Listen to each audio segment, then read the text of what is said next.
Welcome, everyone. A warm welcome to our audience, our authors, our editorial advisory board, and our special guests.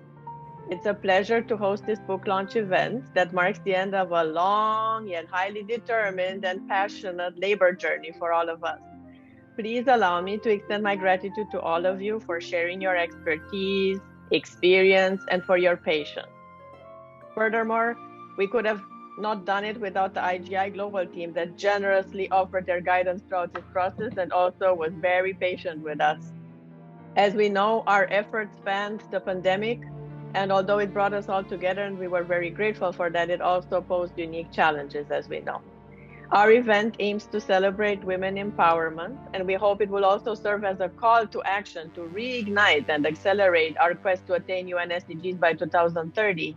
As all of you are aware, recent global reports emphasize that we lost a cumulative 136 years of progress equivalent due to the pandemic, and the forecasts due to the current geopolitical situation are not looking any better.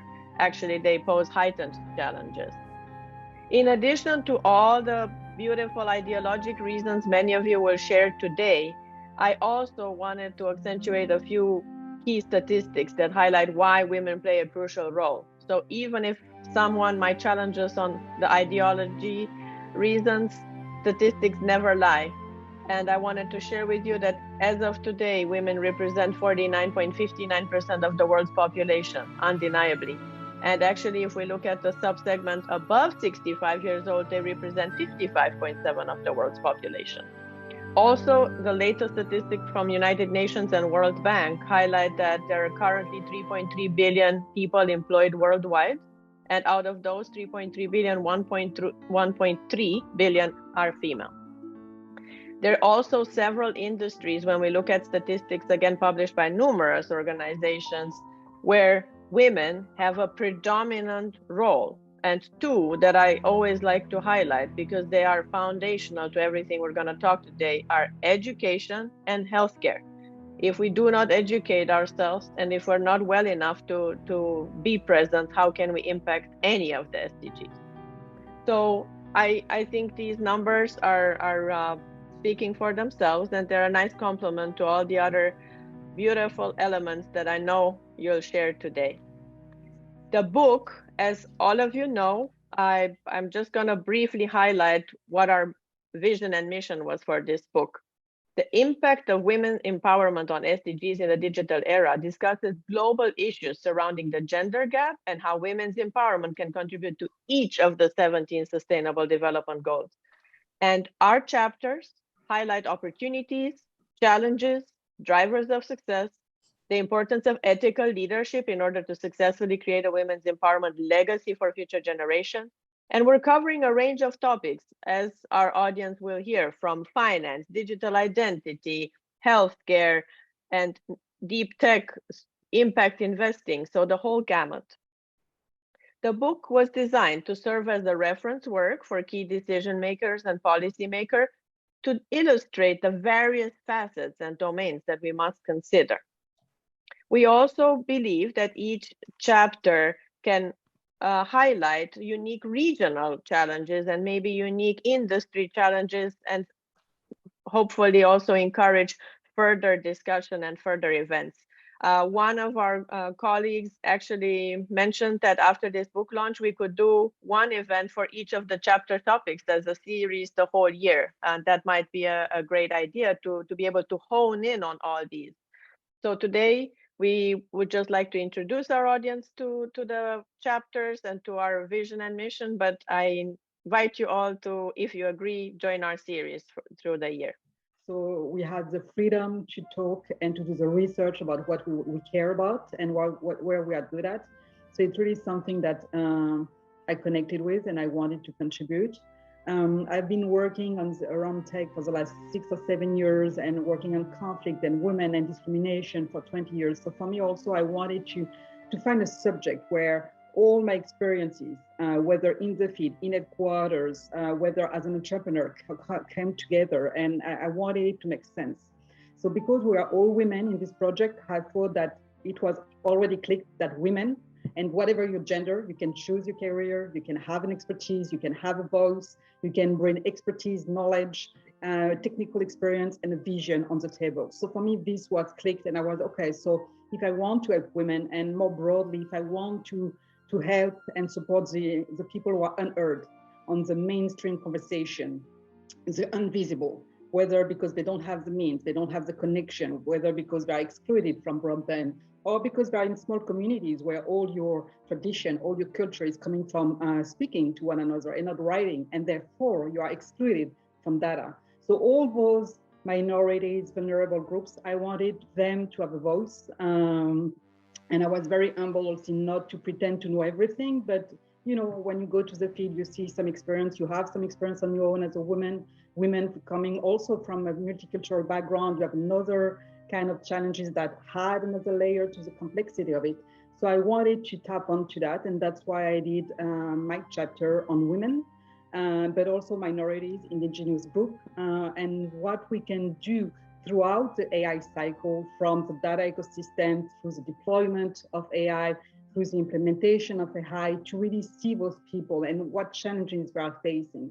So that's how I choose my chapter. And I would say that even though I was quite literate already on the subject, when you do the work of doing the research, writing, trying to find the right word to really represent people sometimes who don't have a voice, you really came to realize that as a woman, as Christina said earlier, if you are born in a country where you have access to education, that's a gift, and it's not a given for everyone.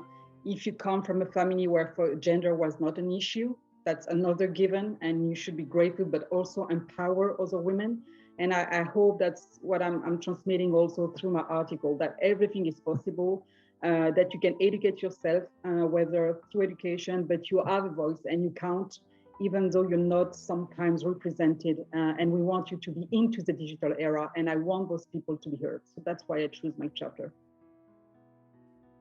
Wonderful. Thank you so much. And I'm encouraging everyone to read it. I think it has some amazing points. And then, like we said, we invite you for the next series to hone in on that chapter, and we'll have guests as well. Thank you. Great. Dr. Kayla, I think you were next when we joined the event. So please go ahead. Great. Can you hear me well? Thank you, Dr. Ingrid.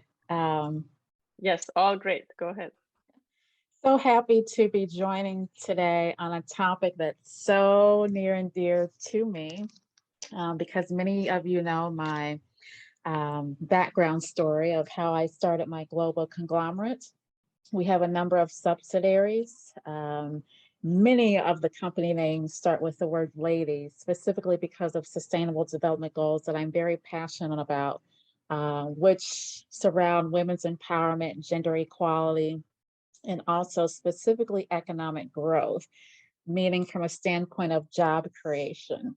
And so with my conglomerate, we also have a private business school where we actually put things that we do into action, things that we talk about into action, to accomplish some of these sustainable development goals. And so my chapter was centered around that. Specifically in the abstract, I asked the question of, a lot of statistics are being thrown around during the pandemic about or regarding the number of women that have been laid off from work, and the number of, or the amount of income and revenue that has been lost due to women being laid off from work. And specifically through CNN, CNBC, they've stated that it's about $800 billion that has been lost in income for women being laid off work. And so the question that I asked was, who are you talking about when you say women? For example, are you saying that they've been laid off because they wanted to go home to nurture their children, do household chores, and be a stay-at-home mom? So who exactly are you talking about when you say women? And then the second question is, when you say women, are you saying that they've been laid off for a specific reason? And if so, how do you know?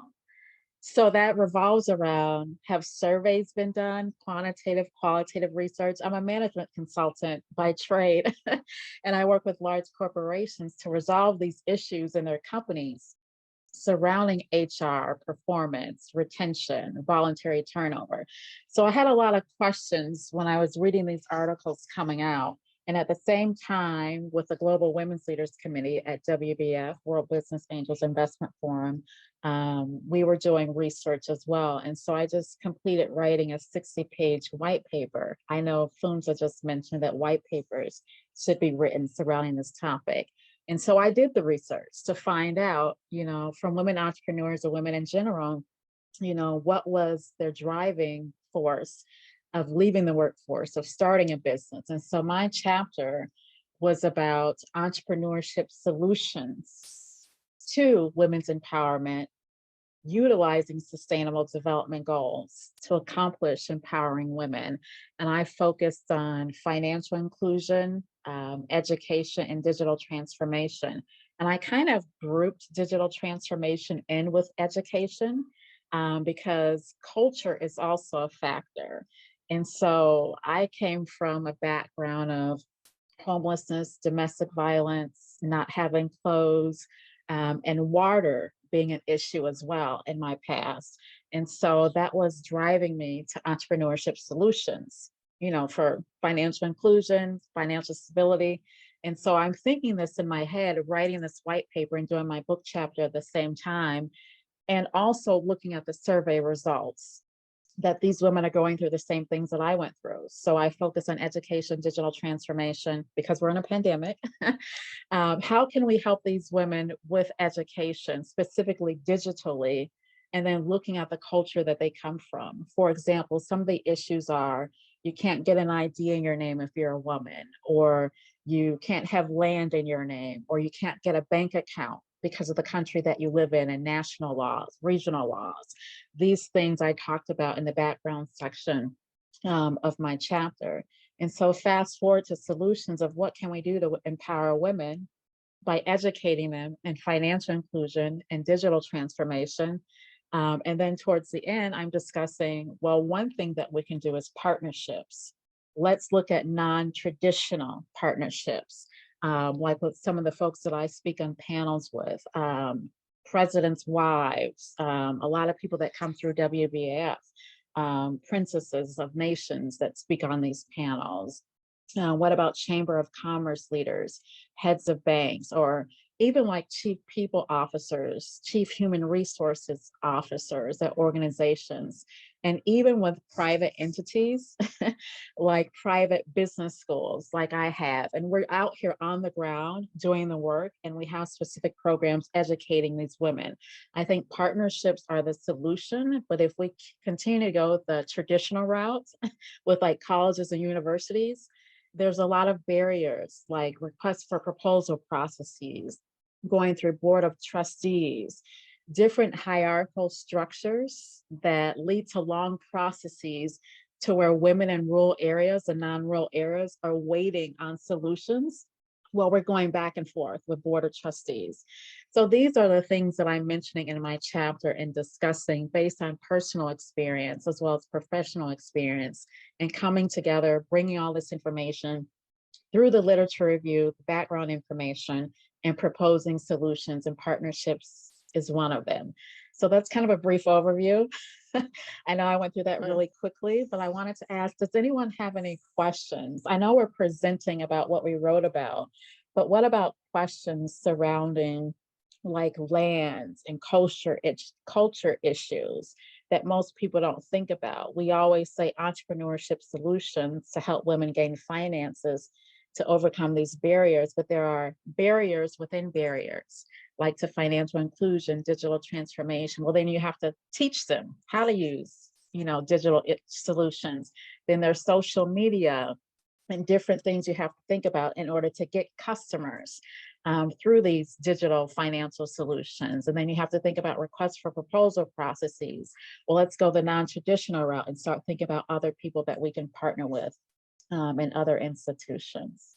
Thank you. Dr. Keda, if I may, though, maybe we'll structure the Q&A at the end because everybody has a little time crunch. So I wanted to make sure that we get everybody the chance to share their, their authorship kind of drive for this book. And then we can go to Q&A at the end. Does that sound good?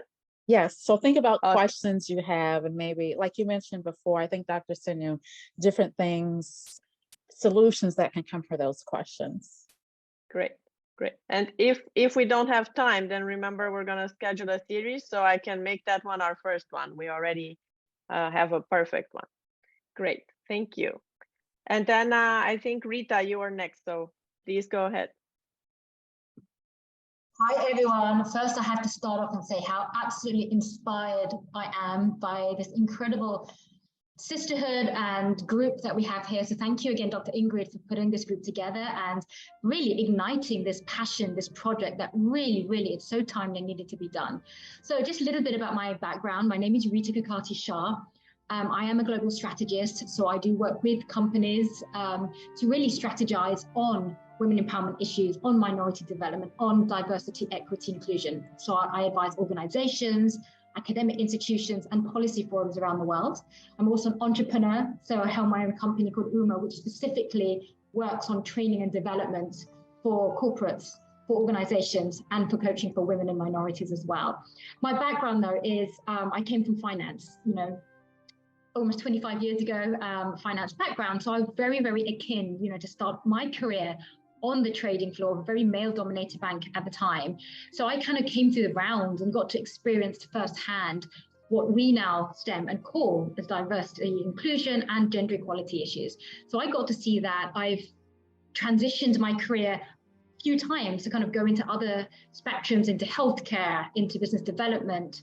My most challenging and upbeat career that I actually based a lot of my life on is my career of motherhood. And that transition that actually taught me a lot about everything in the world that we live in. I've also lived and traveled in many countries around the world. I very much see myself not just as a citizen of a single country or a few, but really having different sort of avatars and experiences from different parts of the world, which is what I particularly love. So really one of the reasons I chose to write my chapter on business and the economy and the different spectrums that influence that is because of those life experiences. I really came from almost a quarter century of experience to really find out that, when we talk about experiences, it's not just one country on one area, this really is stemming to global citizenship. So I really take that novel lens of global citizenship, specifically on business and economy, because that's the background I came from. But then I used 4 key drivers of where I think that gender inequality really stems from. We see very openly, we just open up a newspaper, you see it in the media, you see it in the workplace, that there is a push for, especially in the corporate world, to look at gender equality, look at sort of different metrics on diversity and inclusion, specifically in the workplace. But what are the influences surrounding that? Well, so I look at the household, for example. What are the exposures people have at home, peer groups, media, at school? What are these sort of influences we have from childhood, each one of us, no matter which part of the world we come from, and then send that into the workplace. And then look at what are the cultural and systemic biases that each of our communities have in different ways and shapes and forms as well, which all influence that as well. And then you look at the final part of that, the fourth piece, which is the politics. What are the policies surrounding each local attitude towards that? So what I did was look at these 4 different areas. I'm also the Secretary General for the United Nations Parliamentary Assembly model, the first of which actually happened last year in India, but it was a global forum. And the topic was gender equality. So we actually used, for my particular chapter, the actual case studies that students from around the world did, specifically using 2 Indian universities to look and interview folks on the ground and pull up actual raw data that they themselves found on these 4 areas of household, workplace, culture, systemic bias, and politics. And the data that they found, the resources, the interviews, and the suggestions actually formed draft bills. So those bills are actually submitted as case studies in the chapter. It's a very, interesting read. They provide their own solutions, what they think should be done. They come from different parts of the world, so it's very refreshing to read that as well. And the interesting part of that, and I see Dr. Sidhu's comment as well, is that it was 50% boys and girls, men and women. So the reason we did that was because in this world that we live in, I didn't want to just see women talk about what we should do to solve problems for gender equality. It needed to be women and men both. It needed to be boys and girls both, because that is what a world is made of. That is where the symbolism and the biases come from. So it's really, really a great chapter. I had so much fun, I would say, and so much learned a lot when I was actually researching and writing this chapter myself. So I would really sort of beckon everyone to have a read. And as Dr. Tenen said, you know, if you have any questions, please do feel free to ask them at the end. Thank you so much. And thank you again, Dr. Ingrid, for the opportunity. Thank you. We really appreciate you sharing all these thoughts. And you touched on another element that I can validate from my perspective. When I did the research, I had 4 more ideas about new things we can write about and collaborate on, because the more we read, the more topics we identify that need further input and further call to action. I am co-authoring, and I've been co-authoring with NAPTA Health for the chapter that we've been contributed with. Dr. Ingrid, for arranging this, and very glad to be a contributor to this book. I'm Priya Guliani, a technology and impact entrepreneur. I'm the regional director for EMEA at the Global Government Blockchain Association. I'm passionate about sustainability, inclusion, and climate impact, and often do keynotes and articles on these topics. I'm an MIT certified professional and Oxford certified blockchain expert with over 14 years of IT consulting experience. My chapter is Identity for Social and Financial Inclusion, which is definitely close to my heart. I come from India that has launched the iconic Aadhaar program, and I have been the witness of the transformation it has brought to India. Identity is an integral part of all our lives, and having the ability to prove who we are is truly empowering. Having control over identity can help us achieve the necessities of life and more fundamental concerns of digital and autonomy. Identity definitely unlocks formal services as diverse as business registration, financial accounting, land titling, voting, etc. And a robust identity system can help protect against human trafficking as well as child marriages. It's really bizarre at even in this age and era, the roughly 1.1 billion people who lack official identity, and they're truly invisible, discounted, and left behind in so many ways. As the internet has catapulted us into a digital world, a working identity system can operate on a global scale has become a prerequisite for ensuring equal opportunities in the worldwide economy. Meanwhile, individuals disclose, like all of us disclose, myriad amount of private data, including biometrics, to organizations that may sell, misuse, or lose it to engage in the digital economy. And yet, digital engagement is a crucial driver for the economic growth and the inclusive participation, and thus requires access to high trust identity verification. From here, I also covered in my chapter how we implement digital identity in a way that is user-centric, safe, secure, and consent-oriented. I definitely urge everyone to read the chapter. As developing countries are rebuilding their identity systems anew, it is crucial to be mindful of the consequences that an improperly designed system might cause. Thank you. Thank you for that turbo overview. Very insightful. And I can share with the audience, this is how I got into blockchain, because I was trying to find a solution for digital identity for children. I put in the chat, 30 million children in the world do not have any identity, let alone a digital identity. And as you can imagine, that brings a lot of other negative consequences, from lack of education, lack of health, and also abuse and trafficking. So it's a very important topic, near and dear to all of us. Thank you. Great. Hi, everybody. Well, first of all, big congratulations to Ingrid for putting this very, very important and very, very impressive book together. I'm deeply honored to be part of this impressive list of co-authors. I myself am Katarina Strandberg. I'm a business lawyer from Sweden, so I focus on advising companies, management, owners of companies, from business angels to private equity, good governance. I've also done research at the university and been part of legislative work here in Sweden. So my focus, coming from Sweden, and my experience is that since Sweden has such a good general gender equality. We have laws and regulations, policies, we have good childcare. My focus is bringing up the practical examples, how we in Sweden can make it happen in reality, ensuring that women get the same chance as men to be part of the career, the business development of the company, regardless of whether we have children, raise a family, or anything else that's so hindering sometimes just because of our gender. So, simply put, my chapter focuses on very concrete, very practical examples that have had positive effects here in Sweden. Hope you enjoy it, and I know I am surely enjoying the other chapters of the book.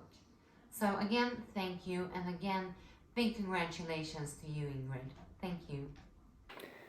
Hello, my name is Bianca Weber-Lewerenz. I'm born and raised in Germany, in the southern part, where France, Germany and Switzerland come together. So this already gave me the speed to live and work across boundaries, dealing with different languages, with different cultures, getting involved and with a lot of empathy. And I choose a direction in construction, so it's quite a male and conservative, male-dominated branch. But I wanted to learn this job from scratch, so I chose the apprenticeship as a bricklayer, which took me 2.5 years, and then I went on with my civil engineering studies that I studied also both in Germany and South Africa and diverse environments, and it brought me also with my husband to a long traveling, 7 years in China. So I started my freelance office over there called Bianca Weber-Lewerenz Engineering, and I did a lot of consultancy for bigger and larger companies. I supported with JV setups. And back to Germany in 2014, I continued with my freelancing, but it was already clear since the very beginning that I wanted to continue with some research, some scientific research, dealing with the ethical aspects in construction. But nowadays, with the emerging technologies, I chose building the bridge between ethics, digital transformation, towards the new era, digital era. And during my journey across this research, I found out that there are so many aspects and diverse fields that need attention. So it brought me in the first place, together with Ingrid, writing an article about women leadership in digital era. And I loved it so much that I was inspired to new ideas and fields of further in-depth research. And I came up with the idea of contributing a chapter on diversity and inclusion to empower sustainable digital innovations. So what does it mean? It comes with a full package and load of diverse fields. But the structure is mainly about women's potential and showing the challenges, highlighting the complexity of algorithms and gender bias, but also demonstrating how we can cope. Hello, my name is Annie Gibbons, CEO of Women's Biz Tribe. I would like to take this opportunity to congratulate Dr. Ingrid Vassalou-Phelps for the launch of an incredibly important book called Impact of Women's Empowerment on SDGs in the Digital Era. This book is so vital to be coming onto the market so that people can start turning their words into actions. We really need to do things differently. And this is why I was delighted to write a chapter in this book. And I also congratulate my fellow co-authors. You know, we need to start scaling up our investment and our discussion in gender equality. We need to be using our voices, using our words to promote and support women's future health, education, and leadership opportunities. We have to be ensuring that women are able to access finance, education, and resources that they need. While we are to congratulate many, many companies, particularly corporates, for taking on the Sustainable Development Goals, and we definitely need to congratulate the efforts being made there, we need to also take stock of what still needs to be done. There is so much that needs to be done. These goals were launched by United Nations in 2016, which therefore means that we only have 8 years left until 2030 when we wanted to be able to fulfill these goals. These goals are possible, but we do need to continue to speak at high levels and push people in influential positions to be able to partner with us for them to be achieved. You know, this devastating pandemic has affected every area of the world, every country, every woman, every girl. And what has happened is we've actually had a massive step backwards. It has deepened our inequalities, and it is going to take quite a lot of work for us to recover from it.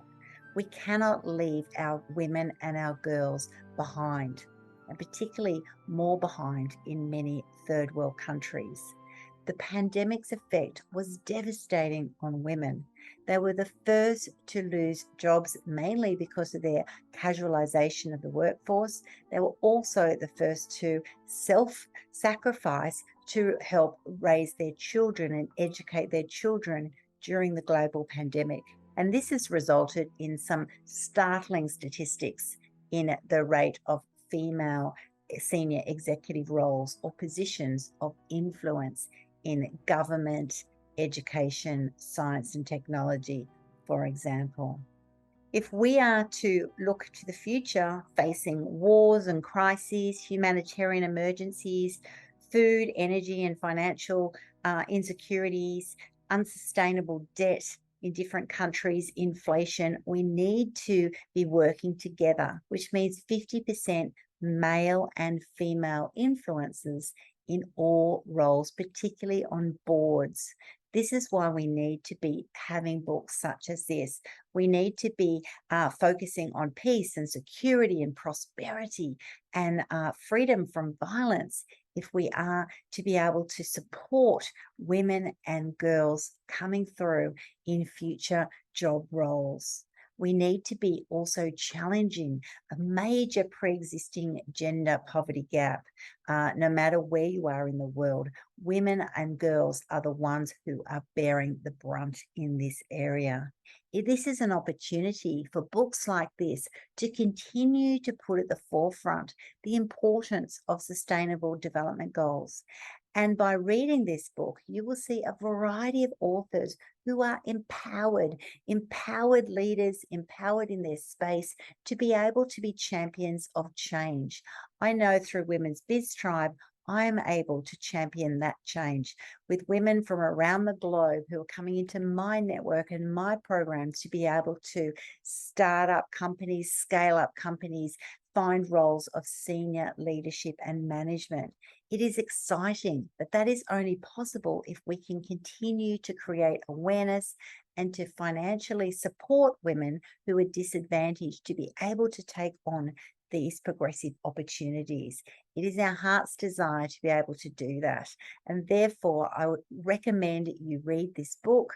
I congratulate Dr. Ingrid again and all the fellow authors, because I believe that when we partner together and we then build a network who also advocate and champion for those who don't yet have a voice that can be heard, that together we will be able to achieve these sustainable development goals. We have to believe that they are achievable, and I believe that they are. But belief is one thing. We also need to be champions of change. And that's what this book does. It gives us hope.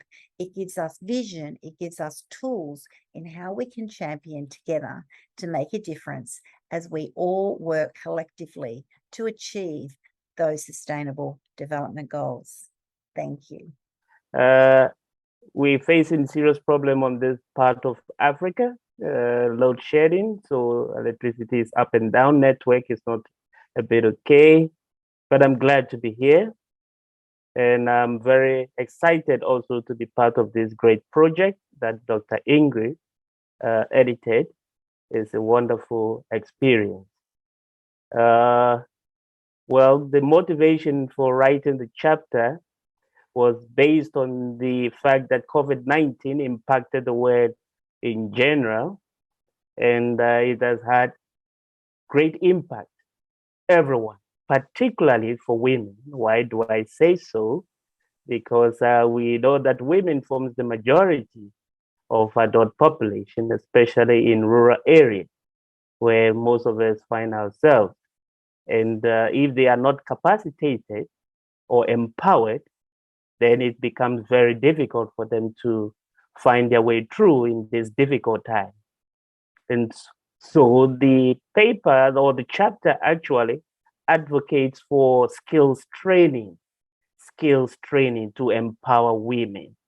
And the skills that women need should empower them to be able to engage in self-employment work or to be employed so as to put bread on the table and to cater for their family. And as you can see, that is a long-time adage which says that if you educate a man, you educate an individual. But if you educate a woman, you educate a nation.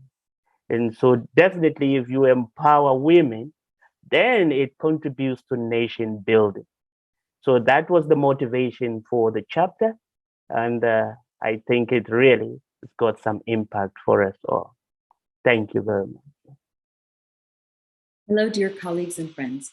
I'm Radhika Iyengar, founding partner at StarChain Ventures, a Silicon Valley-based venture studio.